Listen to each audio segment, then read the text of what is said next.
अस्सलाम वालेकुम, नमस्ते, सत श्री अकाल, हेलो एवरीवन। स्वागत है आपका हमारे YouTube चैनल पर। आज की ये कहानी अनुराग की है। अनुराग जो कि एक कॉलेज स्टूडेंट था, पर एक समय उसके साथ कुछ ऐसा खट गया जिसकी उसने कभी कल्पना भी नहीं की थी। एक ऐसा खतरनाक अनुभव था उसका जिसे वो शब्दों में बयान नहीं कर सकता। पर क्या थी इसके पीछे की कहानी, आइए जानते हैं उन्हीं की ज़बानी। उस दिन अपना होमवर्क टीचर को दिखाकर मैंने टीचर से कुछ एक हफ्ते की छुट्टी मांगी थी। असल में मेरे गांव में रहने वाले मेरे चाचा की मृत्यु हो गई थी, जिस वजह से मेरा पूरा परिवार शोक में था। यही कारण था कि मुझे गांव जाना पड़ रहा था। मैंने अपने दोस्त को पहले ही नोट्स के लिए कह दिया था। उसके अगले दिन ही हम अपने गांव के लिए निकल गए। गांव में जाते हुए मुझे पूरे 1.5 दिन लग गए। वहां मैं 4 से 5 दिन ही रहा था। कम छुट्टी होने के कारण मुझे जल्दी आना पड़ा। मैं वापस घर पहुंचते ही अगले दिन सबसे पहले अपने दोस्त से मिलने गया। वो बहुत बदला बदला लग रहा था। उसके बोलने का तरीका, हाव भाव सब बदले बदले लग रहे थे। मैंने उससे कहा, तबीयत खराब है क्या? तुझे कुछ हुआ तो नहीं? उसने कहा, नहीं। पहले की तरह वो ज्यादा बोल भी नहीं रहा था। ये सब चीजें मुझे बहुत अजीब लग रही थीं।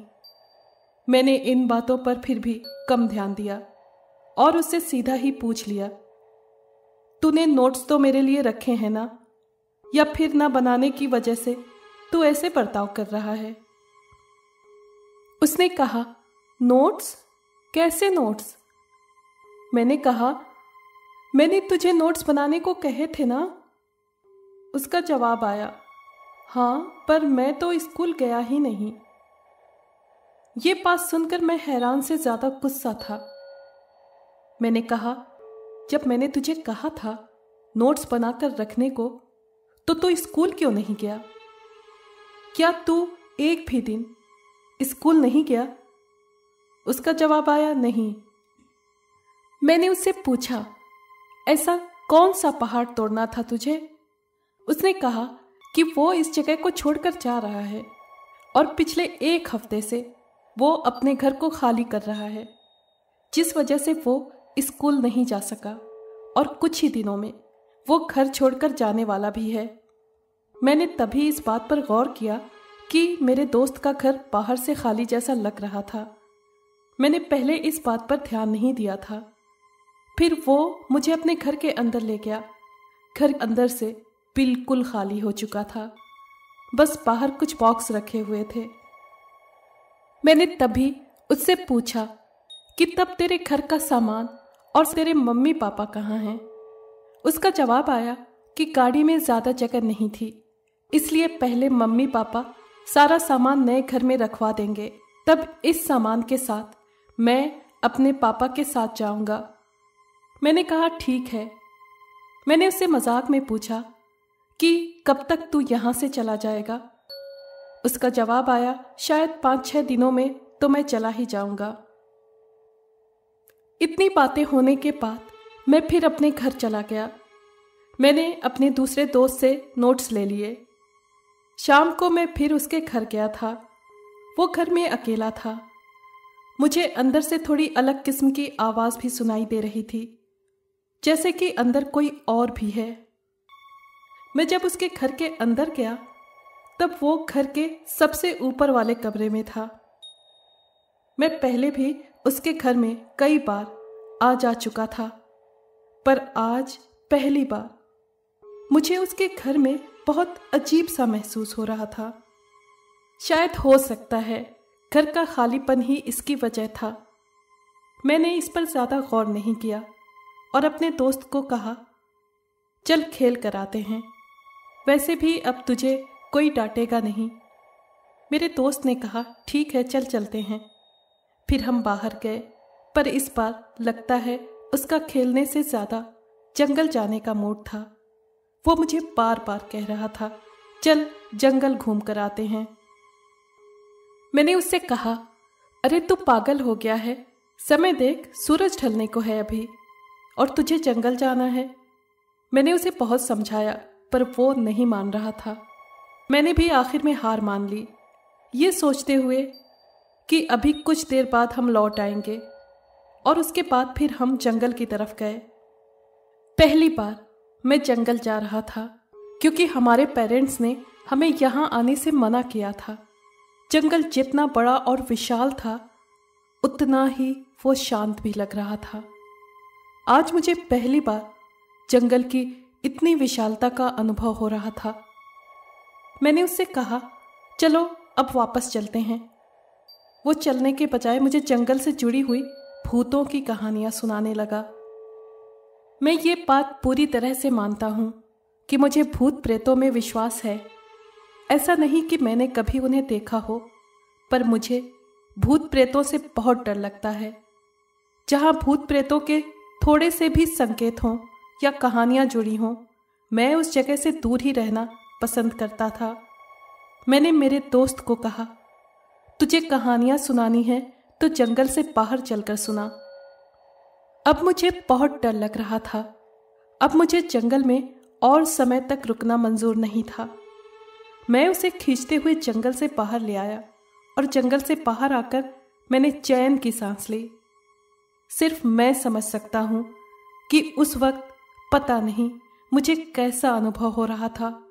बात करते करते काफ़ी शाम हो गई थी। सूरज भी अब लगभग डूबने की कगार पर था। वो अपने घर की तरफ जाने लगा। मेरा घर उसके घर से ज़्यादा दूर नहीं था। मैंने उससे कहा, तू अकेले कैसे वहाँ रहता है? चाह तो तू हमारे घर आ जा। उसने कहा, नहीं नहीं, रहने दे। मैंने उसे कहा, तू खाता क्या है? तेरे घर में खाना पकाने का स्टोव तो देखा नहीं मैंने। उसने कहा, मैं बाहर से ऑर्डर करके खा लेता हूँ। मैंने सच में उसे अभी तक बाहर से कुछ भी खाते हुए नहीं देखा था, और स्कूल के समय में भी वो बाहर से कुछ नहीं खाता था। मैं फिर वहाँ से चला गया और मेरे जाते ही उसने घर को अंदर से बंद कर लिया। एक तो उसका घर अच्छे खासे बड़े साइज का था, ऊपर से पूरा खाली भी। फिर भी वो अकेला सारे दरवाजे बंद करके अंदर बैठा रहता। पता नहीं वो क्या करता था। जब मैं घर जा रहा था तब मैंने पीछे मुड़कर देखा तो वो अपने घर के सबसे ऊंचाई वाले कमरे की खिड़की पर सर रखकर बाहर देख रहा था। वहां से मैंने उसे आवाज भी लगाई पर उसने सुनी ही नहीं। 2 दिन ऐसे ही बीत गए। एक दिन मैंने उससे मजाक में पूछा कि तेरी मम्मी पापा तुझे छोड़कर चले गए क्या? उसने कहा, नहीं नहीं, घर से बहुत दूर हैं, इसलिए इतना समय लग रहा है। फिर मैं उसके नए घर के बारे में पूछने लगा, लेकिन वो सही से जवाब नहीं दे पा रहा था। जैसे वो अपने घर को कभी किसी और राज्य में बताता तो कभी किसी और। ये बहुत ही अजीब सी बात थी।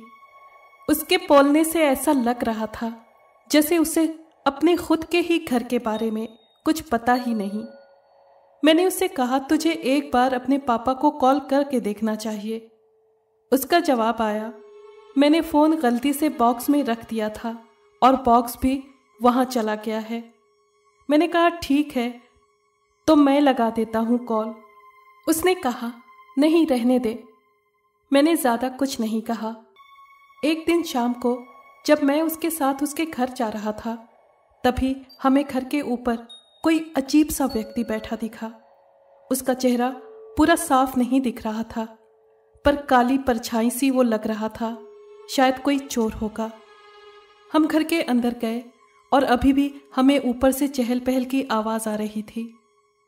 मैंने उससे कहा, तेरे घर में कुछ तो है, हमें ऊपर नहीं जाना चाहिए, वो हमें नुकसान पहुंचा सकता है। हम कुछ लगभग 2 मिनट तक नीचे ही रहे। ऊपर से हल्की हल्की आवाज़ें अभी भी आ रही थीं। मेरा दोस्त ऊपर गया।